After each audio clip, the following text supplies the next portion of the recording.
At the end of the day, I believe that every one of us just wants to feel connected, to feel like we belong to a community and that our presence has purpose. I've found that there's a big difference between fitting in and belonging.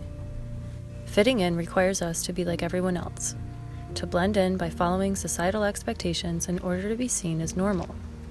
Fitting in is trying to maintain a perfect image so that the rest of the world thinks that we're doing life right. It requires us to betray ourselves and our own values just to be liked and accepted. Belonging, on the other hand, is when we give ourselves permission to be our authentically weird, unusual, and natural self without feeling the need to compromise who we are.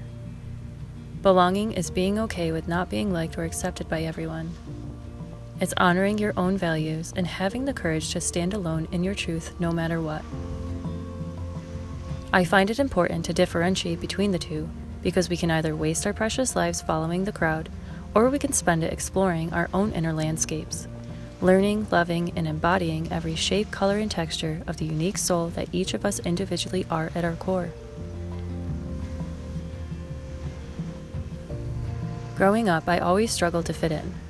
I was a target of bullying both at school and at home. I was always picked on for being too sensitive, too quiet, too shy, and too different.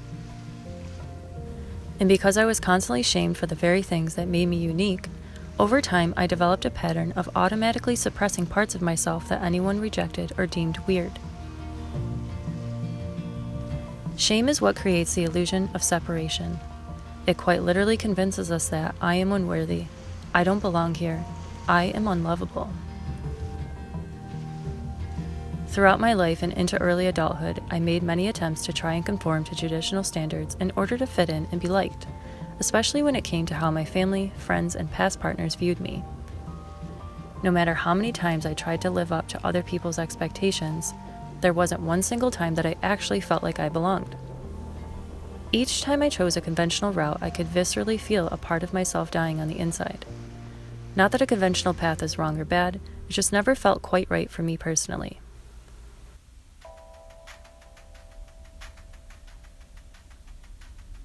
And as the years went on, the same questions kept arising from this tiny, but eventually very loud voice that asked, what's the point in any of this?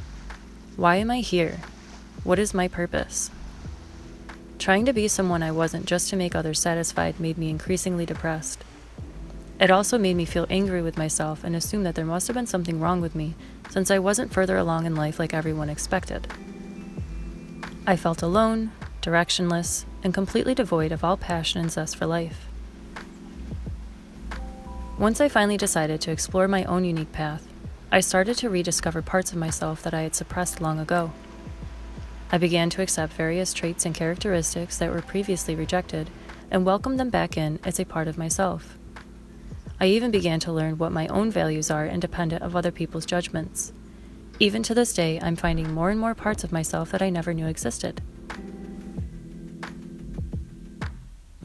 What I've learned throughout this process is that I was essentially perceiving myself, my value, and my worth through the lens of my past.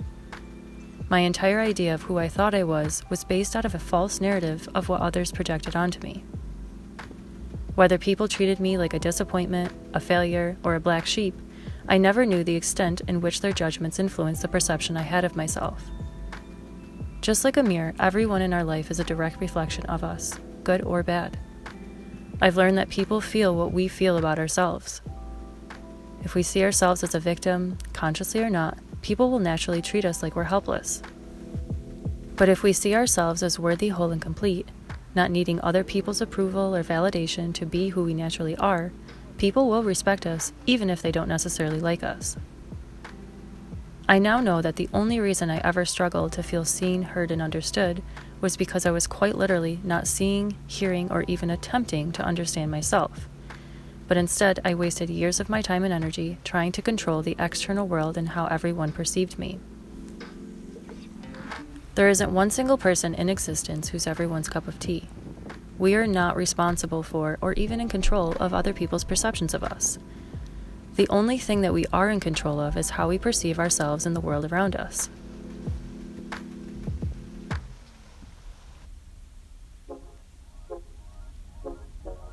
I believe that if we want to live a happy and fulfilling life, we must take the time to truly get to know ourselves and accept everything that we see, especially the parts of ourselves that others always rejected. Today, I care way less about what others think of me. I mean, I'm still human, so of course I care to some extent, but not to the detriment of my own well-being and happiness. I know that I'm the one who gets to decide how much influence the external world has over my sense of value and how I perceive myself. Empathy, love, and compassion are the only ways to heal shame. And that healing starts with having compassion toward yourself first and foremost. Tuning into my thoughts periodically throughout each day is a practice that has significantly changed my life. Every time I catch myself thinking negatively, rather than judge and criticize myself and make myself feel horrible and ashamed, I congratulate myself for catching myself in the act. What this does is creates a positive association with the practice itself. It's almost like a game. I literally think to myself, wait, why am I thinking this right now? Oh yeah, I can change that. And then I follow up with a positive affirmation about myself, even if the only thing I can think of in the moment is, I am so awesome at paying attention to my thoughts. Get it, girl. This not only helps me to build trust with myself as I take responsibility for my thoughts and emotions, but it also boosts my confidence because I'm essentially talking to myself as if I were speaking to someone I love and care about, instead of berating myself, which only ever makes things worse. Remember, belonging isn't changing who you are, it's being who you are.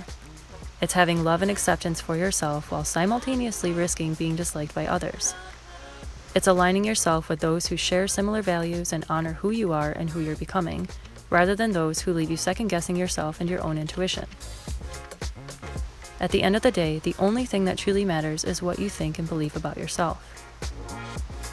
I left a few journaling prompts down in the description box below if you're feeling inspired to explore your current identity and start to wire in a new one. And if you'd like some one-on-one support, you can schedule a counseling session with me through my website, which is also linked in the description box down below.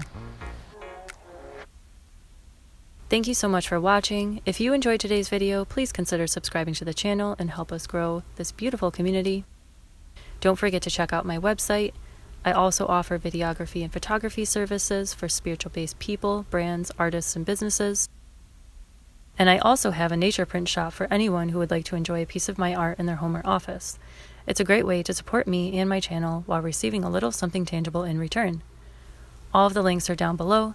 Please don't forget to like, comment, share, and subscribe, and I will see you very soon.